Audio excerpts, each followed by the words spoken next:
اللہ تعالیٰ نے انسان کو یاد کرایا ہے کہ تو نے عبادت اپنے رب کی کرنی ہے، اور فرمایا رب تمہارا وہ ہے جس نے تمہارے لیے زمین کو فرش بنایا ہے، آسمان کو چھت بنایا ہے، اور آسمان سے پانی برسا کے تو زمین سے پھل اگائے ہیں، رزق لکم، وہ بھی تیرے کھانے کے لیے اگائے ہیں۔ وہ جو آسمان سے بارش برسا کے زمین سے سبز اور پھل اگائے ہیں تو وہ بھی تیرے لیے۔ جب سارا کچھ تیرے لیے بنایا تو بھی تو عبادت کرنا اپنے رب کی، پھر کسی کو اس کا شریک نہ ٹھہرا۔ ایک چیلنج بھی کیا قرآن مجید نے اس رکوع کے اندر،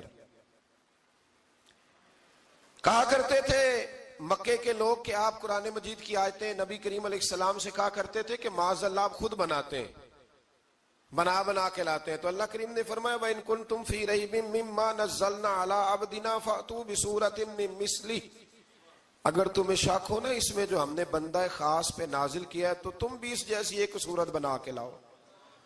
پڑھے لکھے تو تم بھی ہو نا، مکے میں تم بھی رہتے ہو، تو ایک صورت بنا کے لاؤ۔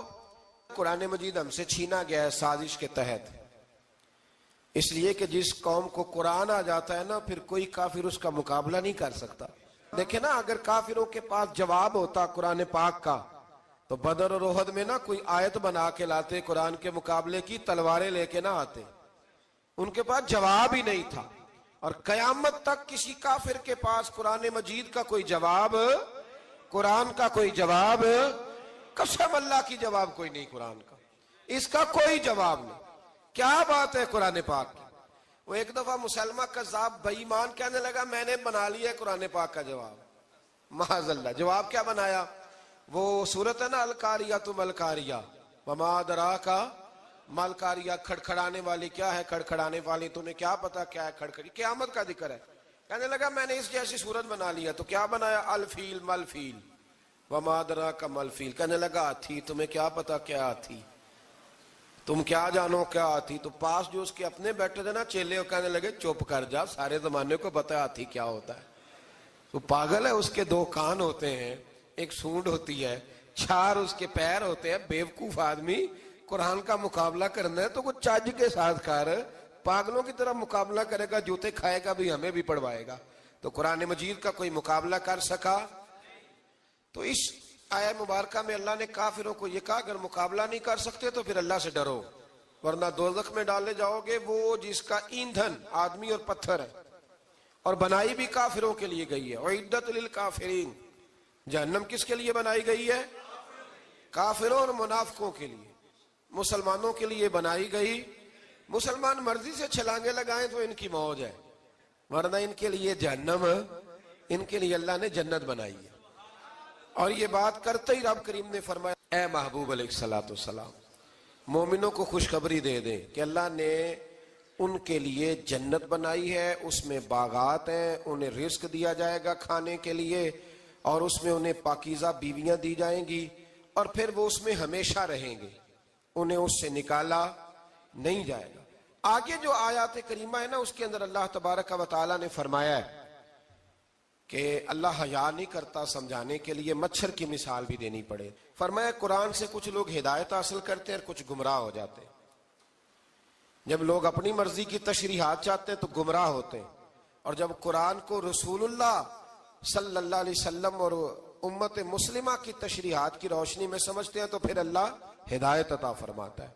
پھر اللہ تبارک و تعالیٰ نے آگے ارشاد فرمایا حضرت آدم کی پیدائش کا واقعہ۔ کچھ مفسرین نے لکھا ہے اللہ نے مشورہ کیا تھا فرشتوں سے، وَإِذْ قَالَ رَبُّكَ لِلْمَلَائِكَةِ إِنِّي جَاعِلٌ فِي الْأَرْضِ خَلِيفَةً، لیکن کچھ مفسرین کہتے ہیں کہ اللہ کو ضرورت نہیں فرشتوں سے مشورہ کرنے کی، اللہ نے فرشتوں سے مشورہ نہیں کیا، بلکہ رب نے انہیں آگاہ فرمایا تھا کہ میں لگا ہوں زمین پہ اپنا نائب بنانے، میں خلافت دینے لگا ہوں زمین پہ۔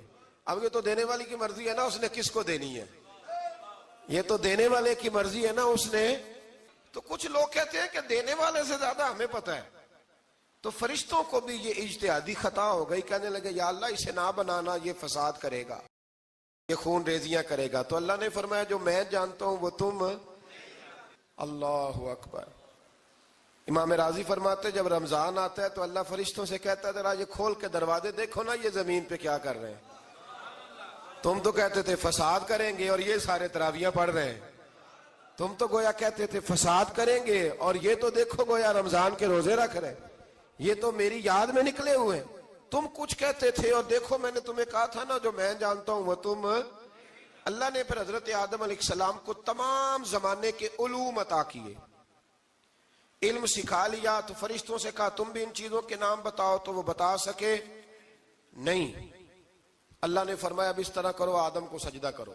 سب نے سجدہ کیا سوائے. وہ کہنے لگا یا اللہ صرف تجھے ہی کرنا ہے.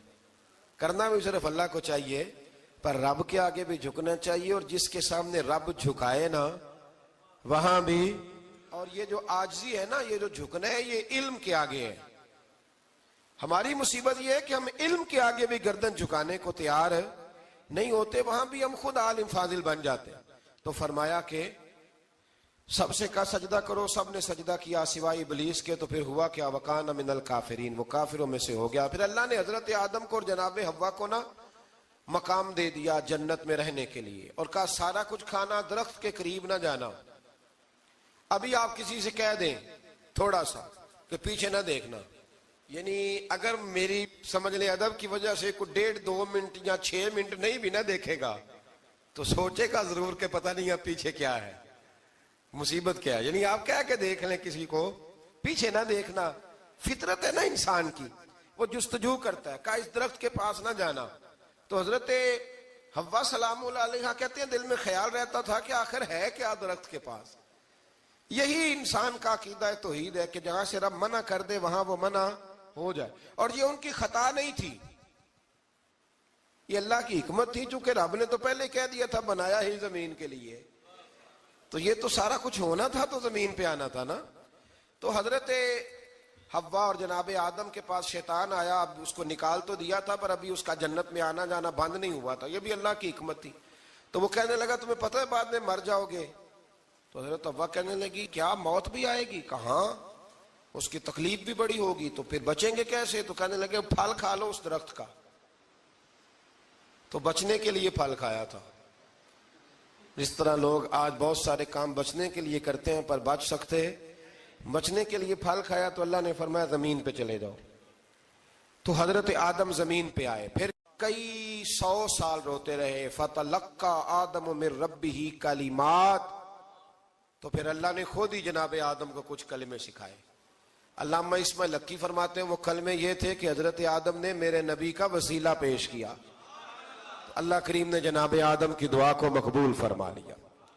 پھر آگے بنی اسرائیل کا ذکر آ جاتا ہے. اللہ تعالیٰ نے بنی اسرائیل, آج آپ اسی قوم کو یہودی کہتے ہیں, ان کو اللہ نے اس زمانے میں فضیلت عطا کی تھی بہت زیادہ.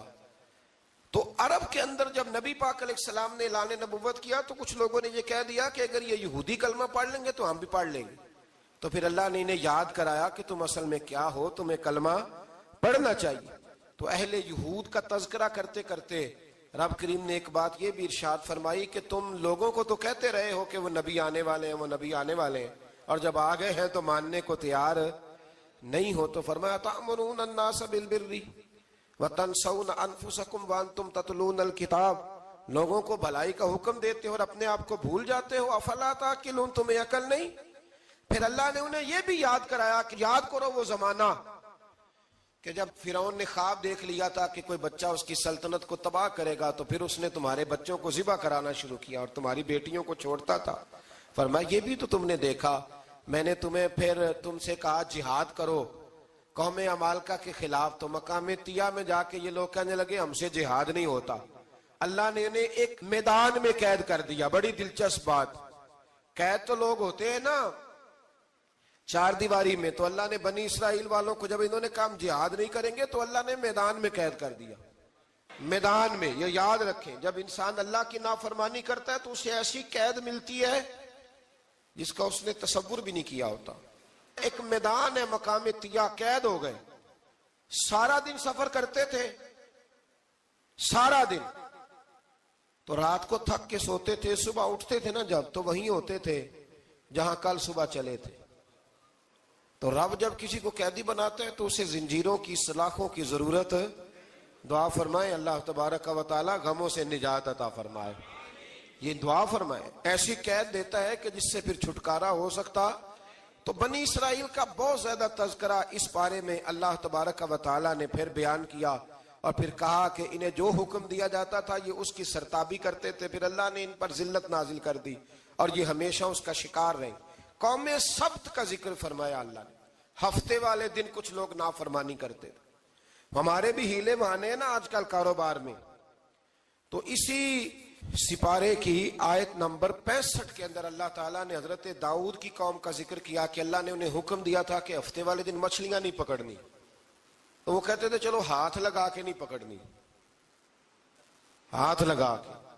وہ ہمارے لوگ ہیلے بہانے تلاش کر لیتے ہیں نا، وہ بڑے جناب انشورنس والا آ گیا، اب وہ بینک والا آ گیا، وہ فلانے صاحب آ گئے، وہ تروڑ مروڑ کے کہانیاں باتیں، اور پھر ہمیں بھی رستے مل جاتے ہیں بچنے کے۔ مفتی صاحب نے کہہ دیا تھا، ایک مولانا سے میں نے ان کو کہا ہفتے والے دن مچھلیاں نہیں پکڑنی، کہا نہیں پکڑتے، چھوٹے چھوٹے حوض بنا لیے۔ تو مچھلیاں زیادہ آتی تھی اس دن، یہ بھی اللہ کی قدرت تھی۔ نماز کے وقت گاہک زیادہ آتے ہیں، یہ اس کی قدرت ہوتی ہے۔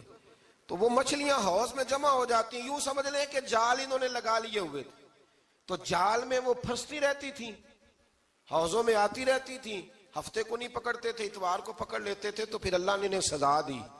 فرمایا تماشے کرتے ہو اللہ کے حکم کے ساتھ؟ کیا سزا دی؟ فَقُلْنَا لَهُمْ كُونُوا قِرَادَةً خَاسِئِينَ، فرمایا بندر بن جاؤ دھتکارے ہوئے۔ جو رزق حرام طریقے سے کماتے تھے رب انہیں بندر بنا دیتا تھا۔ ابھی بھی میں نے دیکھے ہیں بڑے بڑے تاجر پاگلوں جیسی زندگی گزار رہے ہیں، نفسیاتی طور پہ سکون نہیں ہے، کروڑوں روپیہ پڑا ہے۔ کیوں؟ اس لیے کہ رب کے بتائے ہوئے طریقے کے مطابق تجارت نہیں کرتے۔ آگے ایک اور دلچسپ بات آ گئی، بنی اسرائیل کے اندر نا ایک شخص نے اپنے چچا کو قتل کر دیا جائیداد کے لیے۔ یہ دیکھیں کب سے لوگ جائیداد کے لیے قتل کرتے آ رہے ہیں۔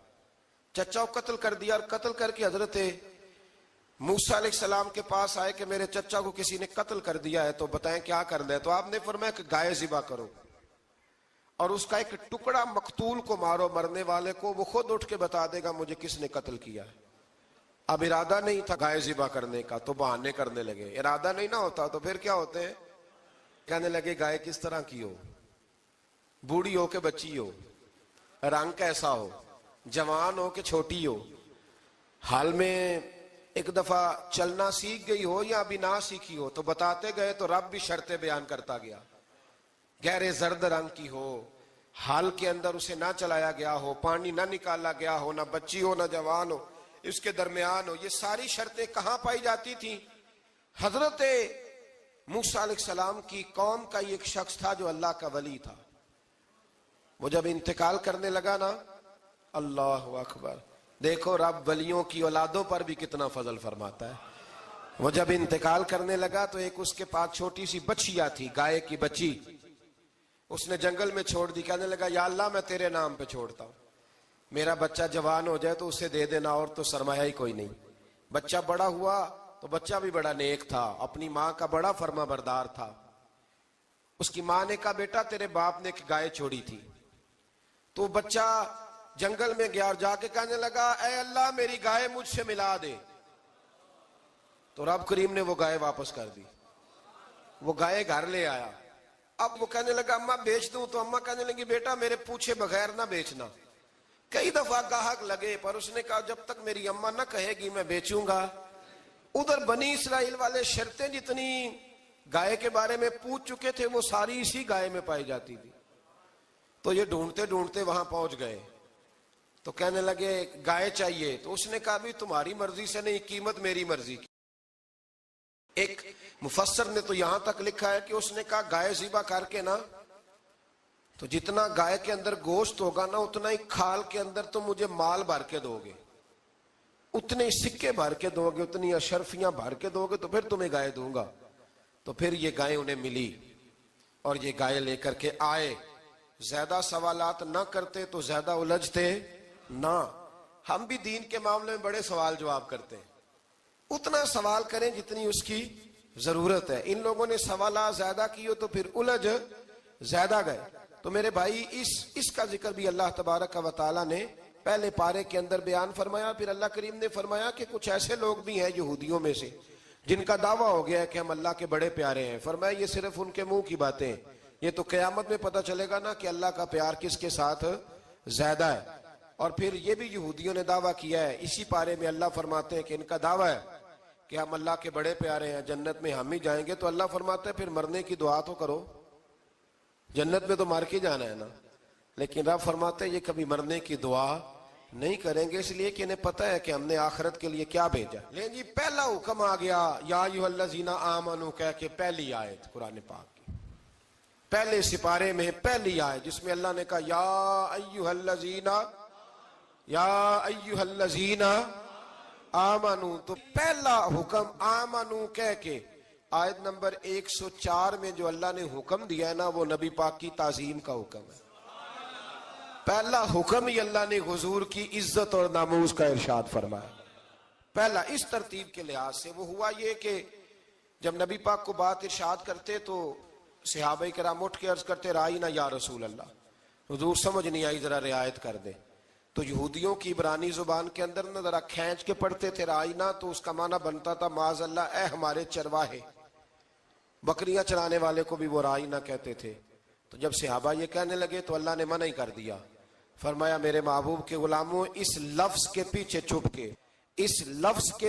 چھپ کے لوگ میرے نبی کی بے ادبی کر جاتے ہیں، تو جس لفظ کا کوئی ایک معنی بے ادبی والا بنتا ہو وہ لفظ بھی میرے نبی کے لیے نہ کہو، لفظ وہ والے کہو جس میں کوئی بے ادبی کا معنی نکلے نہ۔ یہاں لوگوں نے بڑے بڑے لفظ نہیں بول دیے، پھر کہتے میرا مطلب یہ تھا، میرا مطلب وہ تھا، تو تو نے وہ لفظ بولا کیوں جس کا کوئی غلط مطلب بھی نکل سکتا تھا۔ اللہ نے فرمایا یا ایھا الذین آمنوا لا تقولوا رائینا، اے ایمان والو رائینا کہو ہی نہ۔ تو یا اللہ کیا کہیں؟ فرمایا وقولوا انظرنا، تم کہو یا رسول اللہ ایک نظر فرمائیے، انداز دیکھیے، انظرنا ایک نظر۔ تو ہمارے بزرگ تو پہلے بڑے پیار والوں نے کہہ دیا یا رسول اللہ انظر حالنا، کہتے کہاں سے لاتے ہو جملے؟ میں نے کہا اللہ کی کتاب سے، یا رسول اللہ انظر حالنا یا حبیب اللہ اسمع قالا، تو تم کہو انظرنا، محبوب نظر کرم کریں، واسمعوا، اور کیا ضرورت ہے دوبارہ پوچھنے کی؟ اللہ کہتا ہے پہلے ہی دھیان سے سنا کرو، پہلے ہی واسمعوا، پہلے ہی احتیاط سے سنو، وللکافرین عذاب علیم، اور کافروں کے لیے دردناک عذاب ہے۔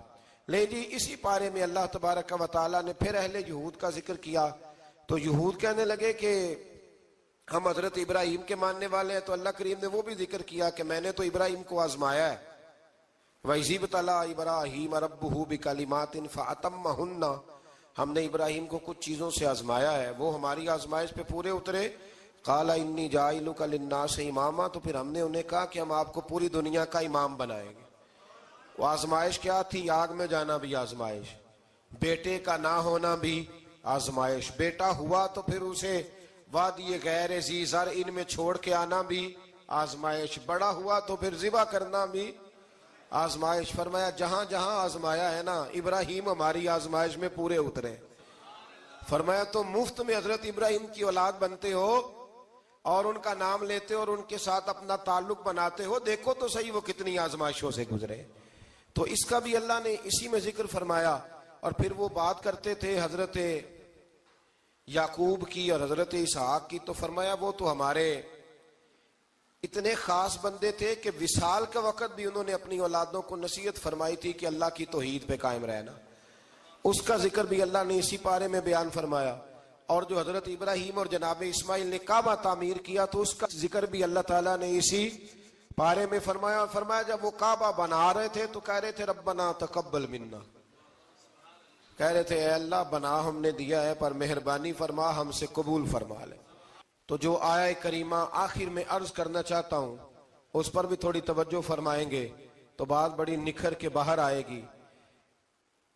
یہ 16ویں رکوع کے اندر اللہ نے پھر یہود کا اور عیسائیت کا ذکر فرمایا، تو اللہ کریم نے ایک بات ارشاد فرمائی، یہودیوں کے ہاں جب کوئی بچہ پیدا ہوتا تھا پیلے رنگ کے ساتھ اس کو رنگتے تھے، یا کوئی خاص رنگ تھا ان کا، بچہ پیدا ہوتا تو اس پر وہ رنگ چڑھاتے کہ یہ جی ہمارے مذہب کا رنگ ہے۔ ہمارے ہاں بھی رسمیں ہیں نا اپنی اپنی، معاذ اللہ اپنی اپنی نہیں ہونی چاہیے، اللہ رسول کا حکم ہونا چاہیے۔ تو یہودیوں کے ہاں بچہ پیدا ہوتا تو ایک خاص رنگ چڑھاتے، عیسائیوں کے ہاں پیدا ہوتا تو وہ بھی ایک خاص رنگ چڑھاتے. تو مسلمانوں کے ہاں بچے پیدا ہوئے تو انہوں نے بھی توجہ کی کہ یہ کیا ہو رہا ہے، تو رب کریم نے فرمایا صبغۃ اللہ، رنگ اللہ کا ہی ہے. ومن احسن من اللہ صبغہ، اور فرمایا اللہ کے رنگ سے زیادہ خوبصورت کس کا رنگ ہو سکتا ہے. اللہ کا رنگ کیا ہے؟ لا الہ الا اللہ محمد الرسول اللہ صلی اللہ علیہ. فرمایا نیلے پیلے کالے رنگ نہ چڑھاؤ، اپنے ذہن پر توحید و رسالت کا رنگ چڑھاؤ. یہ سب سے بہترین رنگ ہے. اگر تمہارے ذہنوں پر رب رسول کی توحید کا رنگ چڑھ گیا تو یہ وہ والا رنگ ہے، پھر تمہیں کسی اور رنگ کی طرف جانے کی ضرورت نہیں پڑے گی. تو فرمایا رنگ وہ پیدا کرو جو توحید کا ہے، رسالت کا ہے، اس رنگ کی توجہ کرو. قرآن مجید کے اس پارے میں اللہ کریم نے مختلف باتیں بیان کر کے آخری رکوع میں یہ جو رنگ کا ذکر فرمایا نا، تو یہ لگتا ہے پورے پارے کا خلاصہ ہے کہ رب کریم نے فرمایا اصل بات یہ ہے کہ تمہاری سوچوں پہ رب رسول کی توحید و رسالت کا رنگ ہونا چاہیے. ہر وقت بچہ پیدا ہو، کوئی دنیا سے جائے تو رنگ کس کا ہونا چاہیے؟ اللہ رسول کے. اور فرمایا رب تمہارا وہ ہے جس نے تمہارے لیے زمین کو فرش بنایا ہے، آسمان کو چھت بنایا ہے، اور آسمان سے پانی برسا کے تو زمین سے پھل اگائے ہیں، رزق لکم، وہ بھی تیرے کھانے کے لیے اگائے ہیں. وہ جو آسمان سے بارش برسا کے زمین سے سبز اور پھل اگائے ہیں تو وہ بھی تیرے لیے. جب سارا کچھ تیرے لیے بنایا تو بھی تو عبادت کرنا اپنے رب کی، پھر کسی کو اس کا شریک نہ ٹھہرا. ایک چیلنج بھی کیا قرآن مجید نے اس رکوع کے اندر.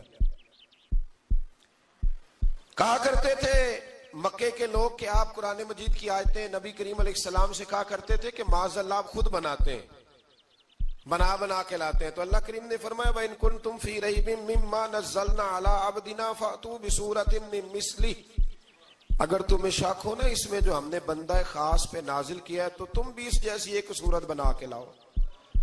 پڑھے لکھے تو تم بھی ہو نا، مکے میں تم بھی رہتے ہو، تو ایک صورت بنا کے لاؤ. قرآن مجید ہم سے چھینا گیا ہے سازش کے تحت، اس لیے کہ جس قوم کو قرآن آ جاتا ہے نا پھر کوئی کافر اس کا مقابلہ نہیں کر سکتا. دیکھیں نا اگر کافروں کے پاس جواب ہوتا قرآن پاک کا تو بدر اور احد میں نا کوئی آیت بنا کے لاتے، قرآن کے مقابلے کی تلواریں لے کے نہ آتے. ان کے پاس جواب ہی نہیں تھا. اور قیامت تک کسی کافر کے پاس قرآن مجید کا کوئی جواب، قرآن کا کوئی جواب، قسم اللہ کی جواب کوئی نہیں قرآن کا، اس کا کوئی جواب نہیں. کیا بات ہے قرآن پاک کی. وہ ایک دفعہ مسلمہ کذاب بے ایمان کہنے لگا میں نے بنا لیا ہے قرآن پاک کا جواب. معاذ اللہ. جواب کیا بنایا؟ وہ صورت ہے نا القاریۃ ما القاریہ وما ادراک ما القاریہ، کھڑکھڑانے والی کیا ہے، کھڑکھڑانے والی تمہیں کیا پتا کیا ہے کھڑکھڑی، قیامت کا ذکر ہے.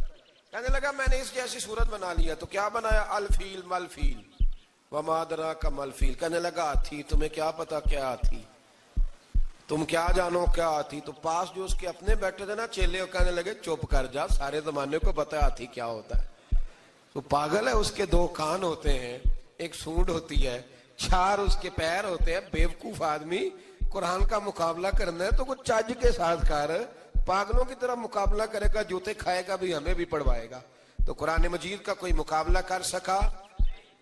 تو اس آیہ مبارکہ میں اللہ نے کافروں کو یہ کہا اگر مقابلہ نہیں کر سکتے تو پھر اللہ سے ڈرو ورنہ دوزخ میں ڈالے جاؤ گے. وہ جس کا ایندھن آدمی اور پتھر ہے، اور بنائی بھی کافروں کے لیے گئی ہے. اعدت للکافرین، جہنم کس کے لیے بنائی گئی ہے؟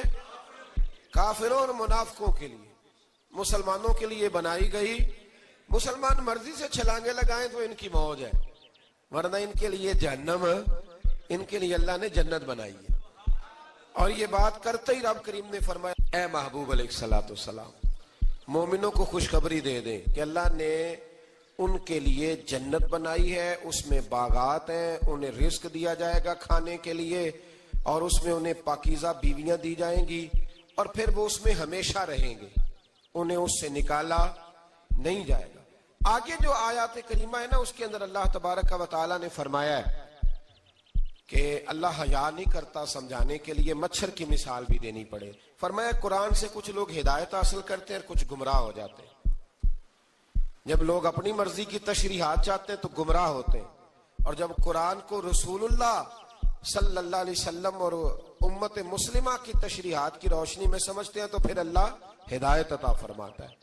پھر اللہ تبارک و تعالی نے آگے ارشاد فرمایا حضرت آدم کی پیدائش کا واقعہ۔ کچھ مفسرین نے لکھا اللہ نے مشورہ کیا تھا فرشتوں سے، وَإِذْ قَالَ رَبُّكَ لِلْمَلَائِكَةِ إِنِّي جَاعِلٌ فِي الْأَرْضِ خَلِيفَةً، لیکن کچھ مفسرین کہتے ہیں کہ اللہ کو ضرورت نہیں فرشتوں سے مشورہ کرنے کی، اللہ نے فرشتوں سے مشورہ نہیں کیا بلکہ رب نے انہیں آگاہ فرمایا تھا کہ میں لگا ہوں زمین پہ اپنا نائب بنانے، میں خلافت دینے لگا ہوں زمین پہ۔ اب یہ تو دینے والی کی مرضی ہے نا اس نے کس کو دینی ہے، یہ تو دینے والے کی مرضی ہے نا اس نے۔